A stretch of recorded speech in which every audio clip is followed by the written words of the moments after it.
ইন্দোনেশিয়াতে বালির উবুদে এক অভিনব রেস্টুরেন্টে আমরা গেছিলাম খেতে, যেখানে এই রেস্টুরেন্টের সামনের টপগুলোতে জ্যান্ত ব্যাঙ পোষা হয় আর বাইরে ডিসপ্লে করে রাখা হয় বিভিন্ন ধরনের মাছ, মাংস, সবজি, চিংড়ি মাছ এবং আরো অনেক কিছু, যেগুলো দেখে আপনি আপনার পছন্দের মতো মেনু আপনারা অর্ডার দিতে পারেন। আর ভেতরে ঢুকতেই আমাদের চোখে পড়লো একজন সিঙ্গার। সে বিভিন্ন ধরনের বিদেশি এবং দেশি গান গেয়ে যাচ্ছিলেন। দেশি বলতে ইন্দোনেশিয়ান গানগুলো গেয়ে যাচ্ছিলেন। ভেতরের অ্যাম্বিয়েন্ট ছিল অসাধারণ, আমাদের তো অত্যন্ত ভালো লেগেছিল। ভেতরের অ্যাম্বিয়েন্ট এবং বিভিন্ন ধরনের পেন্টিং এখানে রাখা ছিল। আমরা নিয়ে নিয়েছিলাম বিভিন্ন ধরনের মেনু, তার মধ্যে আমার এই সুইট অ্যান্ড সাওয়ার চিকেনটা কিন্তু বেশ ভালো লেগেছিল। তার সঙ্গে আমার মেয়ে রেদা নিয়ে নিয়েছিল এই গার্লিক চিকেন এবং স্টিকি রাইস। এখানে যে যে মেনুগুলো আমরা দেখছিলাম সেগুলো জিজ্ঞেস করাতে ওরা আমাদের ঠিকভাবে এক্সপ্লেন করে দিল যে এগুলো কিভাবে রান্না করা হয় এবং এর মধ্যে কি কি জিনিস রয়েছে। কারণ এখানে কিন্তু ইন্দোনেশিয়ার বালিতে কিন্তু চিকেনকে ইয়াম বলে, আর আপনার পক্ষে ইয়াম মানে কি সেটা বোঝাটা একটু মুশকিল। এতে জিজ্ঞেস করলে এখানে মেনু দেখিয়ে দিলে ওরা নিজেরাই বলে দেবে যে এই মেনুতে কি কি খাবার রয়েছে।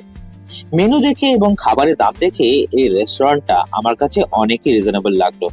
এটা আপনি বালিতে উবুদ প্যালেসের কাছেই দেখতে পারবেন। উবুদের এই রেস্টুরেন্টে কিন্তু এমন এমন প্ল্যাটার রয়েছে যেগুলো একটা নিলে আপনাদের 3 জন বা 4 জনের ফ্যামিলি আরামসে খেয়ে নিয়ে পেট ভরতে পারে।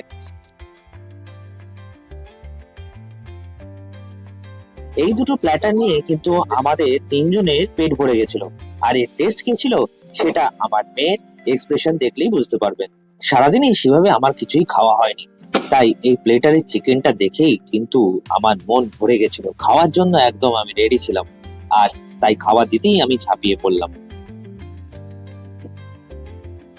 বালির কোনো রেস্টুরেন্টেই আমি দেখিনি খুব একটা মশলা দেওয়া খাবার দিতে। এরা কিন্তু হোমমেড বিভিন্ন ধরনের সস ইউজ করে যে কোনো খাবারে। এদের কিন্তু চিকেনের টেন্ডারটা খুব সফট এবং জুসি। আমার কিন্তু খাবারটা খেয়ে বেশ ভালো লেগেছিল।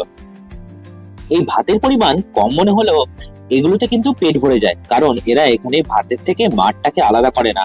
আর ভাতগুলোর মাড় আলাদা না করাতে একটার সঙ্গে আর একটা লেগে থাকে, তাই এগুলোকে স্টিকি রাইস বলে। বালিতে আমি একটা জিনিস লক্ষ্য করলাম, এরা কিন্তু খাবারের সঙ্গে কোনো জল সার্ভ করে না। ইভেন নুনও দেখলাম না কোথাও, জল আপনাকে কিনেই খেতে হবে। আমি ভারতীয় জেনে এই ভদ্রলোক আমার জন্য একটা ভালো অরিজিৎ সিং এর হিন্দি গান গেয়ে শোনালেন। ভিডিওটা ভালো লাগলে শেয়ার করে দেবেন আর আমার চ্যানেলটা প্লিজ সাবস্ক্রাইব করে দেবেন।